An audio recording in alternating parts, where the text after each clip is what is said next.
Yeah, because of your role. Welcome back to the, I think, Senate Committee on Government Operations Committee meeting of Wednesday, May 6th, 2026. And we now have a new version of the reporting bill. And we're going to be looking at 3.2 of 907. And Tim has graciously provided us with that draft. And if you want, just quickly go through what it is that we just changed. Happy to. For the record, Tim Dutman, Legislative Council. So there is now a new section 31, and this will amend 20 VSA, section 4662, Cybersecurity Advisory Council. Subsection G details the reporting requirement, which current law has on or before January 15th each year, the council shall submit a written report to House Committees on Commerce and Economic Development, on Energy and Digital Infrastructure, et cetera, with status update of the work of the council, recommendations and levels of action. The amendment will change the January to February 15th, and then it will remove the requirement that they shall submit a written report, just changing that to they shall report. That was what we agreed to do for them. Okay. I noticed that we still have yellow highlights, so I wanted to provide a clean copy. that would be great, but we could still vote it out this way. So, does someone want to move to? I will move that we vote this out favorably as amended in draft 3.2. Sounds good. Do you have what you need? I do. I almost have to cross out a few things, but that's all right. It just have across more financial challenges in this building. I have. Finding another. Maybe I can help you. Oh, Oh, that's your challenge. They made good ones now, you know. Oh, no, I like this much. Okay. Then call roll. Senator Clarkson, Yes. Senator Morley, yes. Senator Vihovsky, Yes. Senator White, Yes. Senator Collins, Yes. 5-0-0. Senator Vihovsky is the order. Thank you, Already got it. Ryan, for taking this Yeah. on, and I have to say, I applaud your tenacity Yeah. and doggedness on this bill that was fairly dry. You brought a lot of life to it and a lot of fun, and I think we're gonna be in a better place with less reporting and, you know, I think we appreciate the reasons for what we have these reports, but I want to really thank you for taking this bill on. Here. We started this quite a long time ago. Yeah. And in many ways, it resembles a ball of cotton So, in your mouth. yeah, you did an excellent job. Anyway, thank you, Yeah, no, you because did. you've really made it a better bill. Thank you. Thank you. And All right. I appreciate it. So now we can move to H 841. This is the act relating to miscellaneous animal welfare procedures. We're joined by Hillary Chutter Ames again from the Office of Legislative Counsel and Lisa Milet, who's our Director of Animal Welfare. And we also have, hopefully on the screen, Lucas Fletcher, Master from North Country Hounds. You look like you're either driving or. Are you in a tractor? I'm certainly not driving, Oh, okay. but I am in my truck running errands. You're frozen. He must be in the North Country. Okay, We are in the North Country. Yes, Can you hear me now? yes. we can. If you freeze up again, you might want to kill your All video right, perfect. because the audio seems to work. Okay, I can kill the video. Yeah. Although it's nice to Okay. see.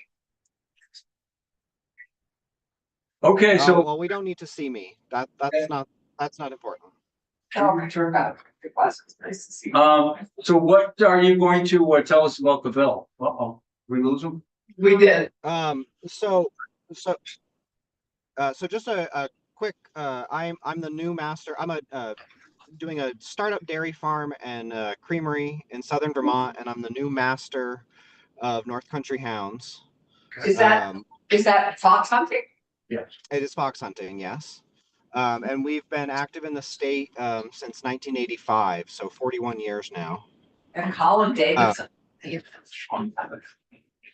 and it's been a long, great tradition for the country and the state.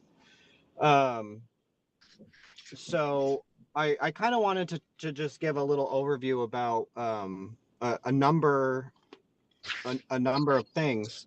As a member of a fox hunting group and being a member of the Masters of Foxhounds Association, I'm put under an umbrella of a national and kind of even an international governing body, which keeps track of individual fox hunts and sets a real definitive standard of care and ethics for our sport, including visits by regional directors to our kennels to make sure that hounds are being cared for properly. One of the things that concerns me is that the MFHA, the Master of Foxhounds Association, in order to be a licensed hunt with them, we need to maintain 12 and a half couples, which is how we refer to hounds, which is 25 hounds. That's our minimum number of hounds to maintain. And obviously then there's also additional younger hounds coming up and learning and being trained. So there's always kind of this new blood coming into the kennel. Lucas, for those breeding, they're not 25 breeding animals. They're not 25 that are whole animals. Well, I'll get to that. So one of the things about our sport is we are a performance sport. So my hounds can be 3, 4, or 5 years old and still intact before they are even considered as a breeding animal. Unlike a conformational hobbyist,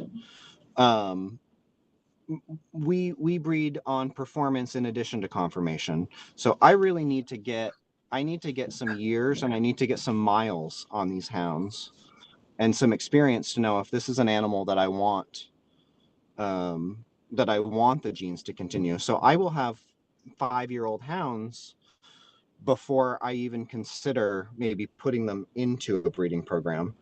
We are not big breeders. We have the occasional litter. We are not big breeders, but they do pop up now and again, a really outstanding animal. But I really want to kind of talk about the fact that this is a hobby for me. This is a passion for me. I farm all day, and the hounds are kind of my release. This is a very, very expensive hobby. I don't have kids. These hounds are my kids. Like everything goes into these hounds. The feeding, the vaccinating, licensing.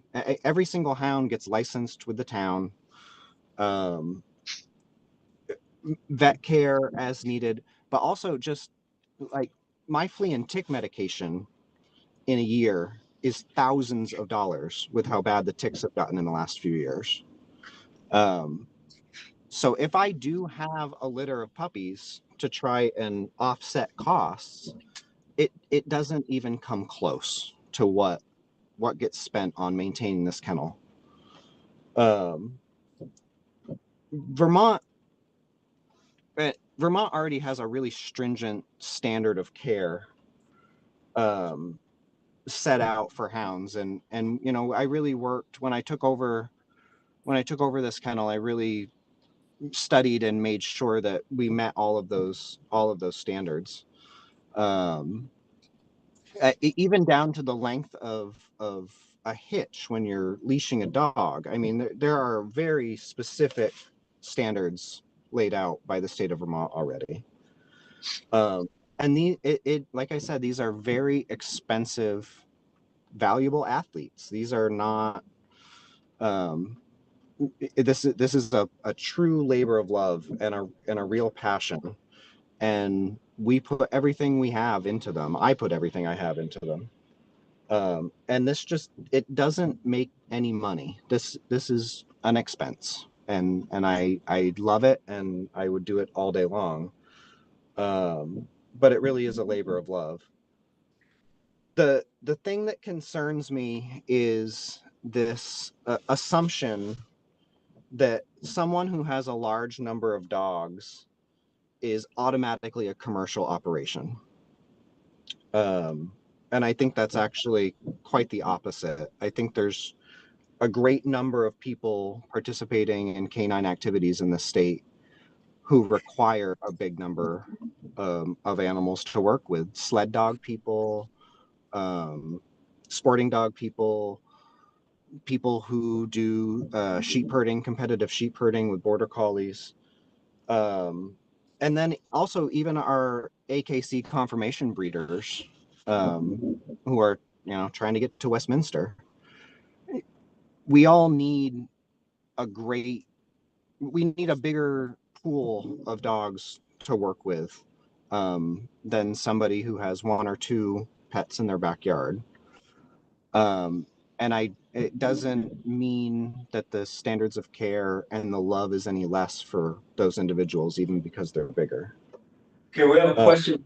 Go ahead, Sandra. Oh, Lucas, we appreciate that. Everybody seems to love their dogs. It's not, I think that's fine. We're talking about 35 or 40 intact dogs. We're not talking about a whole group of dogs. We're talking about a very specific number. You can have.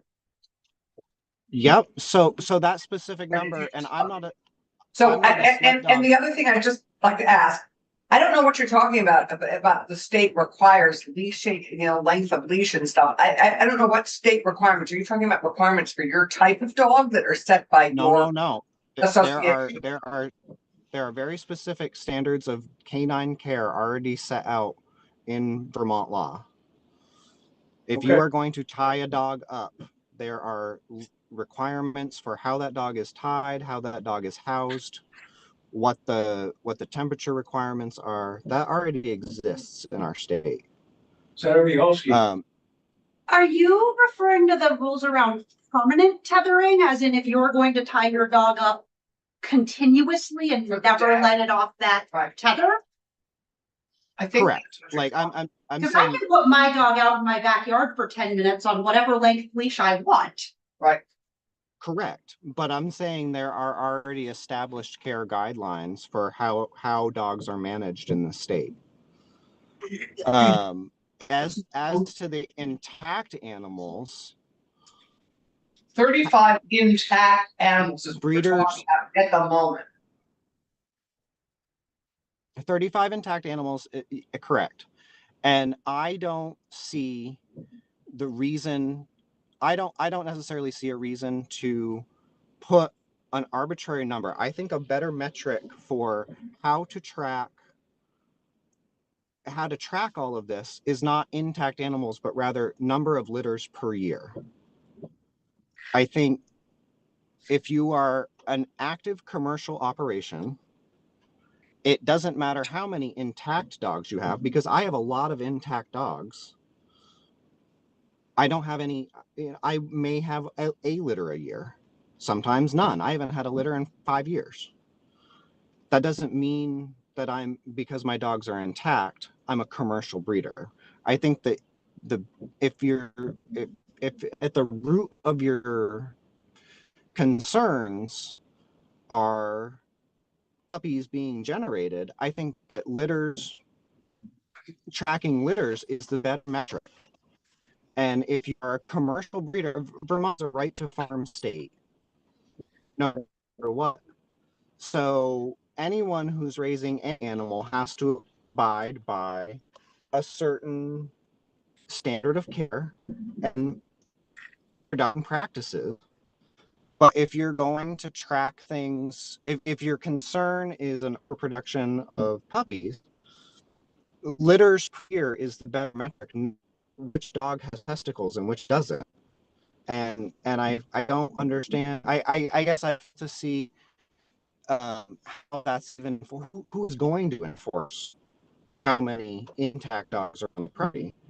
What should be enforced is how many litters is someone having per year, and I don't see honestly, I don't see this affecting any of the target groups that this bill is going after.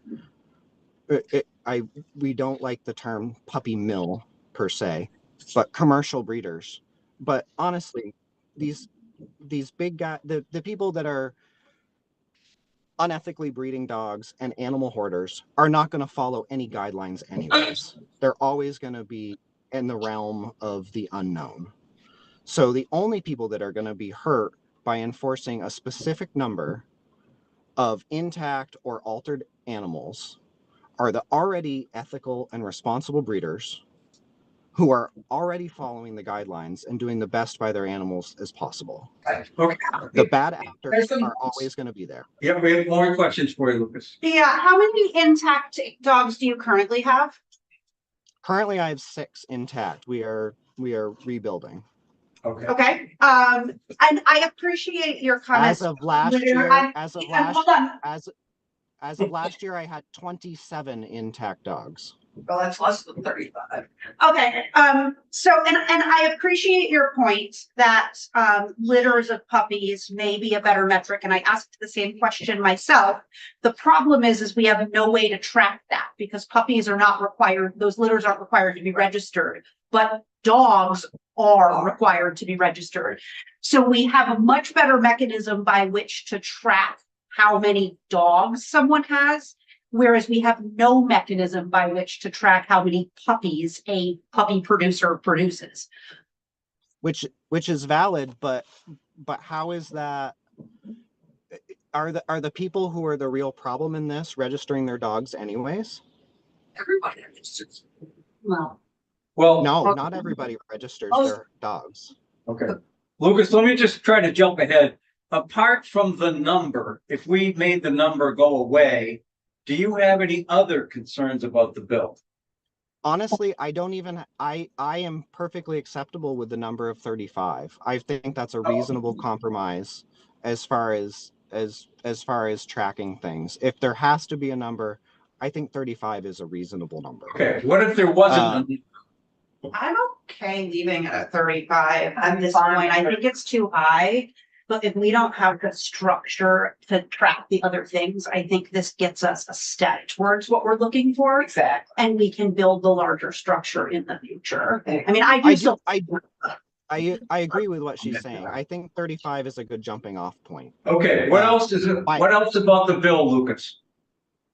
I don't, specifically about the number, I don't want to see it dropped super low to the point where I'm unable, or another breeder, like we are in Vermont, let's be honest, we are not, there are no giant kennels here, even of Sporting Dog or AKC people. We're a small state. You talk about not assuming things. Don't assume that there aren't lots of the other things. So, as someone who Okay. has done conformation and agility with my dog, I don't actually think what we're trying to stop is ethical people who are doing dog sports or who might be ethically having a litter of puppies to continue their dog sports. I think, and this is a rub I think we get into a lot, is people doing the right thing come in and say, well, I don't need to be regulated, but the people who are not doing the right thing, like you are, do. And so I don't think that the goal here is to stop dog sports. I think the goal is to stop the influx of unethical commercial breeders that have moved to Vermont because other states where they previously were have started to implement stricter regulation. Right. And for that, I think the 35 intact animal number, if that's a place where everybody can agree on and compromise and make a starting point, I am all for it. Because nobody who cares about dog sports, or who cares about dogs, in any capacity wants to see some of the situations that people see. I mean, we'll be honest. It is an embarrassment to me to see someone not taking care of their dogs. So Again, I would just ask you, put the number aside if you could and pretend it's zero. Is there anything else in the bill that raises concerns for you? not specifically, no. Okay, great.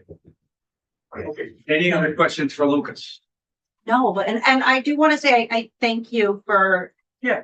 Like I said, I feel like the number is too high, but I appreciate your point that the real issue is the puppy production. We're just not there. So I appreciate your willingness to land on a starting point.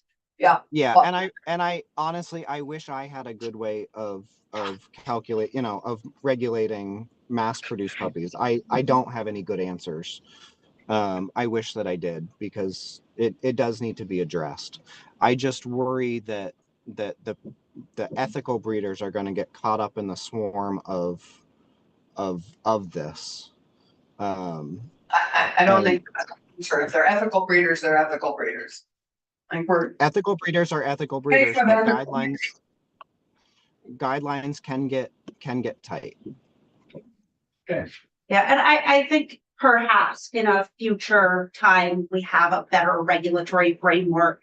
It could be a lower number with the ability after inspection and approval from our Department of Animal Welfare to be a higher number. And I appreciate that we're just not there yet. well, this is part of how we're getting anywhere. It's for her to understand the world of dogs in this state. So.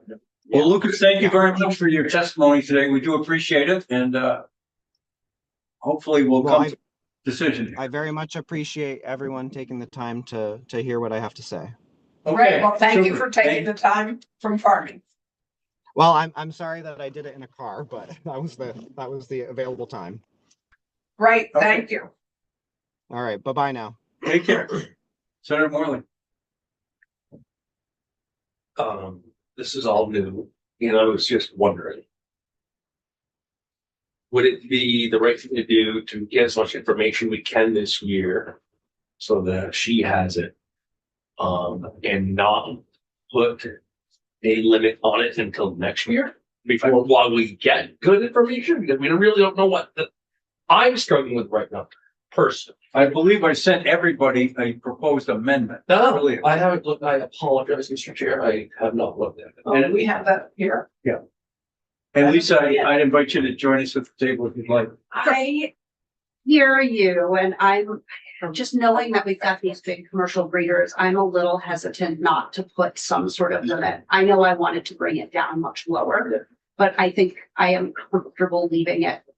Well, I mean, I'm not, but I'm willing to leave it at 35, waiting, because we know that these unethical. Well, I'm saying 1 year is what I'm saying, until you get the. But in 1 year, those places can produce hundreds or more of puppies and abuse hundreds of dogs through their like breeding. Like, I feel like that. If we were talking about like weed plants, I'd be like, whatever. We're talking about living things. I mean, I guess we Well, plants, living, but like, good. I retract it. If we were talking about pet rocks, I would be happy waiting a year, but we're talking about highly social, intelligent animals that we're now saying we're actually not going to put any immediate stop. Yeah, on I that. just. Well, if everybody can check their email, And I think we have this right here. and we have a proposed amendment which reflects Oh, that it right there? the amendment. And again, this was sent with the following suggestion. If the number of intact dogs remains an overly complicated sticking point, we could offer this amendment. And I believe that, Lisa Mylott has also agreed to this, maybe not enthusiastically, but, again, the number 35 came about from testimony, I believe, on the House side from, Mike Covey. Lisa Mylott, Director of Yep, Animal thank you. Sorry about that. I believe it was an offline conversation Oh, prior okay. to the bill drafting, but Okay. How do you feel about the proposed amendment? I guess is the way I put it. I'm comfortable with the proposed amendment. I think at this point, it's a policy question on whether or not you want to wait the year to do have something, but yes, I'm comfortable with that. Okay. And And I'm not sure that language, I mean, that could even be in conjunction with a number. Right, that it could be 35 until, and then. And then also, but whatever you all decide from this year, I think you've done a great job of taking testimony and of comparing the facts. So Senator White, Thank you, Mr. Chair. Yes, I'm totally in support of the amendment.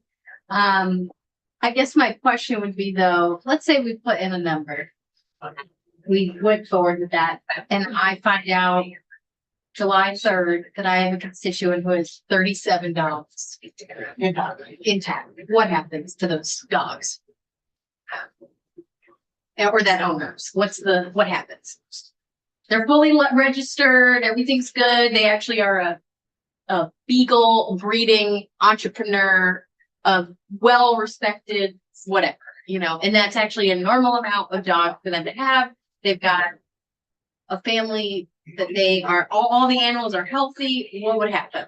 They're not being abused is what I guess I'm saying is you can see that there's no abuse happening. The dogs are all healthy, fed, puppy's good. What would happen?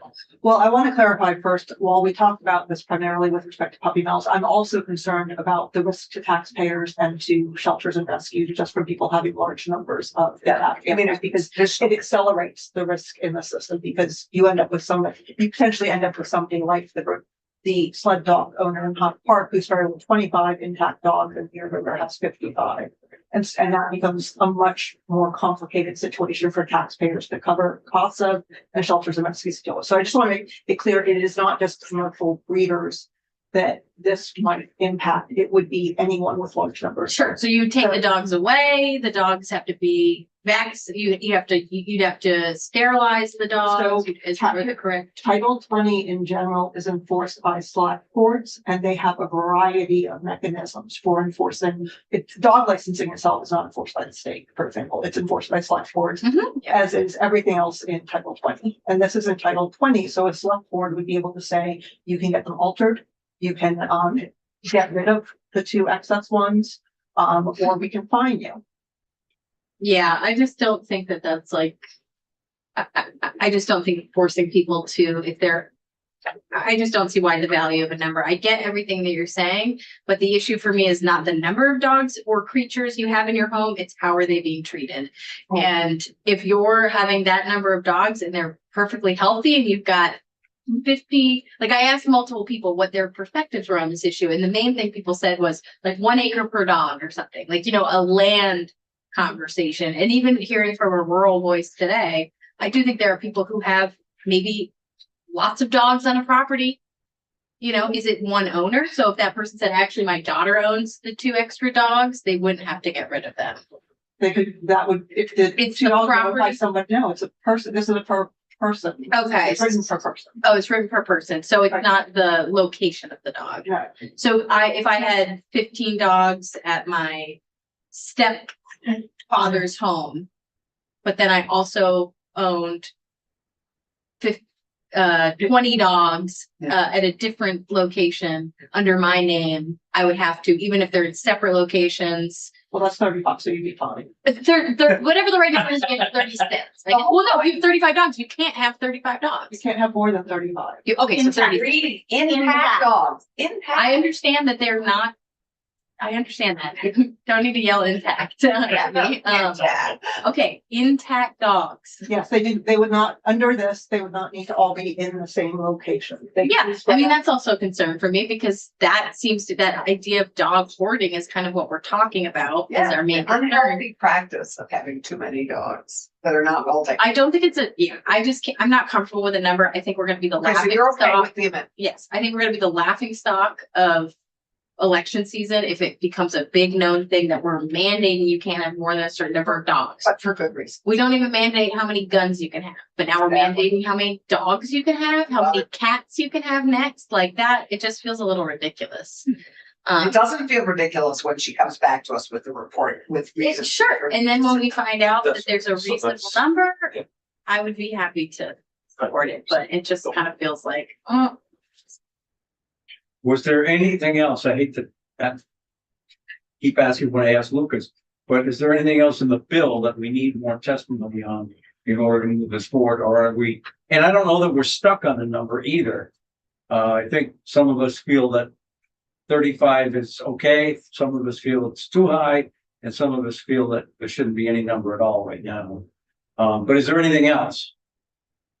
Okay, so my plan is to hopefully vote this out tomorrow. I will report it. I do not support this amendment. Okay. I feel like the rural voice we heard from today agreed that 35 was a reasonable starting point. My initial concern was that it was way too high. I still have that concern. And as a compromise, I'm hearing from people who do dog sport saying, don't make it lower. That's what we. Our voice today clearly said, like, no, 35 is a reasonable starting point. Yeah, but then we had a rural voice the other day that said it wasn't, you know, the dog sled lady. So like, No, there's, But nine None of them have had. of them had a problem with 35. None of them had more than 25. But yeah. Yeah, I I think think it's- 27. like, if someone actually, like, no one has been able to produce a single person that is doing ethical work that this number or even a lower number would even impact. This number is fine for them. Yeah, maybe we're down to a vote on it though. Like, I feel like if we were talking about guns, which again are not living, breathing, highly social things, I mean, we'd be having a really different conversation. But I don't feel comfortable not doing something as a starting point while we get to all of the other regulation, while there are living, breathing animals potentially being mistreated. If they are being mistreated, that's a crime. There's laws in place to deal with that. And I don't think it's fair to force a select board to try to figure out the number of dogs in their municipality right now. Like, you know, that just feels like this is all on a select board. So now they're going to go out and count all the dogs. No, they're just gonna look and say, hey, is this person who has all their dog licenses on file with me? Are there more than 35 of them? But what if they're puppies and they're not like That doesn't count. Licensed yet, they don't count. But Yeah. I just feel like if I was on a select board and I heard that the legislature was doing this law, I'd go, good luck. Well, it depends on what your experience has been on that select board, because you may have had some pretty tough experiences with places where they've had to take animals away. I mean, you don't. I mean, And I've seen that Oh, happen right, with experience. 4 cats. They need to take the cat. It's not, or 4 dogs, you know, it's not the number of animals, it's the treatment of the animals. And that's what we have in place with laws. So you can't abuse them. They have to be well fed. If all of those things are being met, I don't see why the number is bad. I think some of the testimony we also just heard is some of it is prevention, you know, in an instance where you start with 25 and had it been capped at 35, you wouldn't have gotten to 55. Like, the more care, responsibility, and the more intact dogs you have, the more that opens the door to not being able to take care of them, to not being able to prevent accidental breeding without. I don't see how, I still don't see how with 35 intact dogs you prevented accidental breeding without them being caged. Sure. so Lisa has also put on the table, she could do both. We can do this and put in place for the moment 35. Is that Right, right? do both or one or the other. So 35 is I'm the honestly placeholder. open to any of the things that you all are discussing. I think that they're all progress from where we are now. So the key thing is we want to get to where you are going to be by December, hopefully. Yes. With a report recommending with this report, the creation of an animal welfare program that will make have a report on and you're going to consult with stakeholders and registrants for purposes of preparing a report. And the report will be identifying a comprehensive it's comprehensive animal welfare report that is going to have more than dogs, right? It's a comprehensive animal report. I don't have the language in front of me. I'm sorry. So It says including specifically a proposal for the development of an oversight structure for dog and cat breeders and sellers. Right. Right, so this is about the animal welfare program. Basically, what are the next steps for the comprehensive plan? But then this is addressing specifically the topic you guys are talking about, which is also including specifically a proposal for the development of an oversight structure for the breeders, sellers, and people with large numbers of animals. It's not fair. I mean, you could add favorite, Nobody should have more than one. well, according to the clerks, I don't think anyone should have more than Any. 0. Okay, does anyone else have? And I understand both Senator White and Senator Bielski. I'm more aligned with Senator White on this. It just never seems to work out when you put a number in the statute. It just doesn't work out. Maybe reporting back to us in December. Well, then why put the And number we can in? make I a- agree with you. Then why put the number in? Just let her come back with a report, I'd say. Okay, I would be more compelled if a single person who is doing this work ethically and without harming animals had come forward to say, I have more than 35 intact animals. The fact that we can't produce someone who is doing this work ethically, who would be impacted by this cap. Okay, I get that too. I didn't know there was a problem before this whole bill emerged. I realize we're trying to allow you some more flexibility with what you do for state. And this was maybe a provision that was suggested in order for you to do that. I trust you to come up with if there is to be a number, then eventually you'll come back and say, hey, the number's 18, or whatever. I don't know, but I'm a little more aligned with Senator White. I think people ought to be able to do what they want with it, as long as they're well cared for and not abused. That's where I am. Well- So does people want to do people? why don't we just vote on this amendment and see where we all are? Okay, And then we can vote on the bill. tomorrow. I'm happy to vote on it today. I mean, there's, Well, okay, whatever you, I have a reason for okay, right. making it tomorrow. Then how about voting on the? We could do the amendment for sure. Yes. Okay, All right. So let me ask, you don't need to keep record of this necessarily. This is in section 3. And this is alternative language consideration draft 1.1. And what it says is on line 18, it strikes out a dog shall not, or a person shall not own more than 35 dogs when calculating the number of dogs permitted under the subsection. A dog shall not be counted if the owner can prove that the dog is less than 4 months old or has been sexually sterilized. And then again, you move to section 14, the reporting, and it says on or before December 15, 2026, the Director of Animal Welfare shall report to this committee and the House counterpart, including specifically a proposal for the development of an oversight structure for dog and cat breeders and sellers and people owning large numbers of these animals. How many would be willing to accept that amendment? Okay, it looks like it'll be, and then against would be 3, so it's 3-2.